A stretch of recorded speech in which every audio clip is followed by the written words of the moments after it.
उज्जैन में 3 दिन पहले सामने आए ट्रिपल मर्डर केस का पुलिस ने खुलासा कर दिया है। घटना का कारण सूदखोरी सामने आया है। आरोपियों का कहना है कि वो ब्याज दे देकर थक गए थे, फिर भी उधारी खत्म नहीं हो रही थी। इस कारण परेशान होकर उन्होंने पहले पिता पुत्र को मौत के घाट उतारा, बाद में ब्लैंक चेक लेने घर गए तो बुजुर्ग महिला को भी मजबूरीवश जान से मारना पड़ा।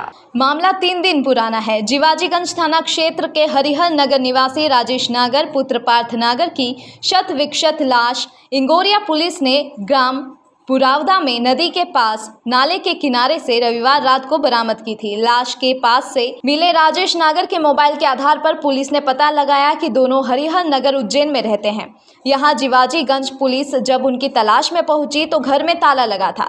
घर में से तेज बदबू भी आ रही थी। सोमवार सुबह पुलिस दोबारा राजेश नागर के घर पहुंची और ताला तोड़कर घर में प्रवेश किया तो अंदर से राजेश की 80 वर्षीय बुजुर्ग मां सरोज की लाश पलंग पेटी में से मिली। लाश बुरी तरह सड़ चुकी थी। एक ही परिवार के 3 लोगों की लाश मिलने से उज्जैन पुलिस भी सकते में आ गई।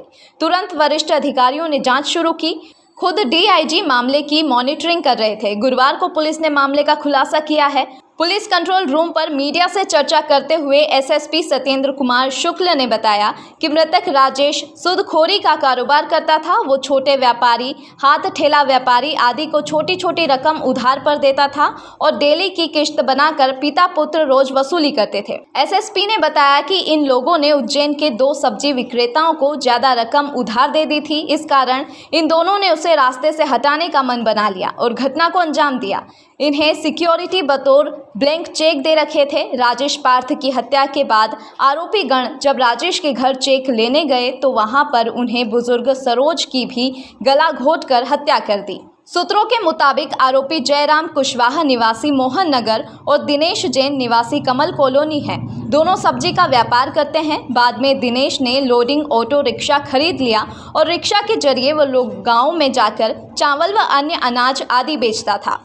राजेश ने जयराम और दिनेश को भी रुपए उधार दिए थे, जिसमें से जयराम के करीब 2,75,000 और दिनेश जैन के 20,000 रुपए की देनदारी बची हुई थी,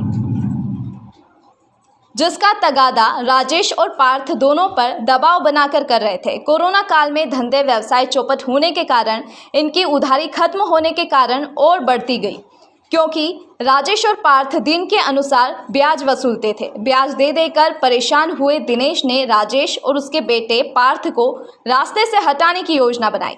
योजना के तहत दिनेश ने 8 अप्रैल गुरुवार को राजेश को कहा कि उसे बड़नगर में एक व्यापारी से पैसे लेना है तो तुम भी साथ चलो और वहां से मिले रुपए लेकर लौट आना। चूंकि राजेश और उसका बेटा पार्थ साथ साथ ही वसूली के लिए निकलते थे, इस कारण पार्थ भी उनके साथ रिक्शा में चला गया। जयराम भी इनके साथ बैठ गया। रास्ते में ये लोग इंगोरिया के पास एक सुनसान जगह पर रुके। यहाँ पर इन्होंने राजेश और पार्थ की आंखों में मिर्ची झोंककर चाकू से गला काट दिया और दोनों के शव बुरामदा गांव के पास फेंक आए। वहां से लौटकर देर रात को ये दोनों ब्लैंक चेक लेने राजेश के घर पहुंचे। यहां पर बुजुर्ग सरोज ने चीख पुकार करना चाहिए, इस कारण इन्होंने सरोज का भी गला घोंट दिया और लाश को पलंग पेटी में बंद कर दी। आरोपियों ने पुलिस को बताया कि दोनों ने घर का कोना कोना छान मारा, लेकिन ब्लैंक चेक इनके हाथ नहीं लगे। इस कारण ये वहां से निकल गए। घटना के बाद जयराम मोहन नगर स्थित अपने किराए के मकान में ताला लगाकर भाई के घर इंदौर आ गया।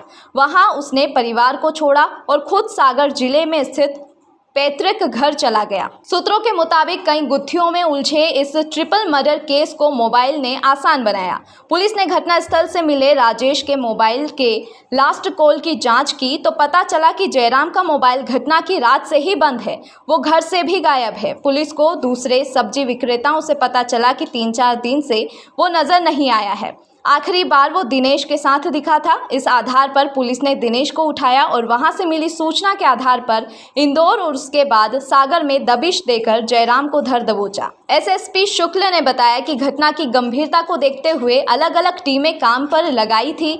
उज्जैन से इंगोरिया तक के करीब 100 कैमरे के फुटेज चेक किए गए। राजेश के मोबाइल की CDR भी चेक की।